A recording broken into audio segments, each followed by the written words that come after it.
အားလုံးပဲမင်္ဂလာပါခင်ဗျာကျွန်တော်ဒီနေ့တုတ်သက်ပေးမဲ့ပွဲစီလေးကတော့6 လိအုပ်စုပွဲစီနောက်ဆုံးပွဲစီတွေဖြစ်ပါတယ်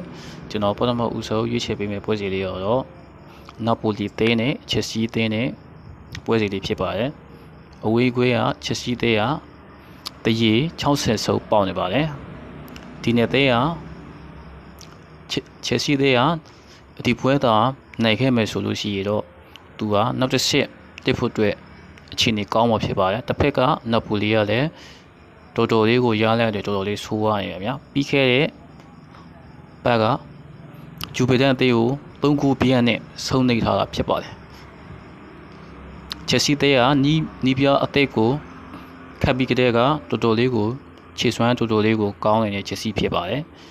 အဲ့ဒီကြောင့်ဒီပွဲမှာကျွန်တော်ကတော့ချက်စီနဲ့နာပိုလီနဲ့ပွဲစဉ်မှာကျွန်တော်ကတော့ချက်စီဘော်ဒီကိုကျွန်တော်ကြိုက်ပါတယ်ချက်စီနိုင်တော့မယ်လို့ကျွန်တော်တော့ထည့်တယ်ဗျအဲ့ဒီကြောင့်ကျွန်တော်ဒီပွဲမှာချက်စီဘော်ဒီကျွန်တော်ရွေးပါတယ်နောက်ထပ်ပွဲစဉ်တစ်ပွဲကတော့ကလန်ဘလူးချစ်အသင်းနဲ့မာဆေးနဲ့ပွဲစဉ်ဖြစ်ပါတယ်ဒီပွဲကတော့3 လုံး30ဆုံး9ပေါင်းကြီးပေါက်နေပါတယ်ခင်ဗျာဒီပွဲစဉ်မှာ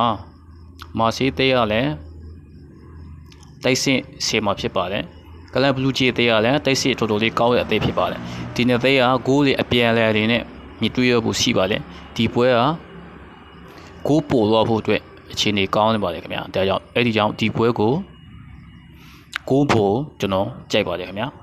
နောက်ဆုံးပွဲစီလေးတော့ဖလန်ဖတ်သိန်းနဲ့စပါသိန်းနဲ့ပွဲစီဖြစ်ပါတယ်အဲ့ရှင်ဖလန်ဖတ်သိန်းကတော့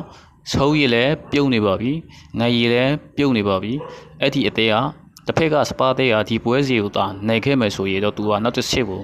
တင်လာသွားဖို့အခြေအနေတော်တော်လေးကောင်းလာဖြစ်ပါတယ်ဒီပွဲစဉ်မှာသာစပါးသေးက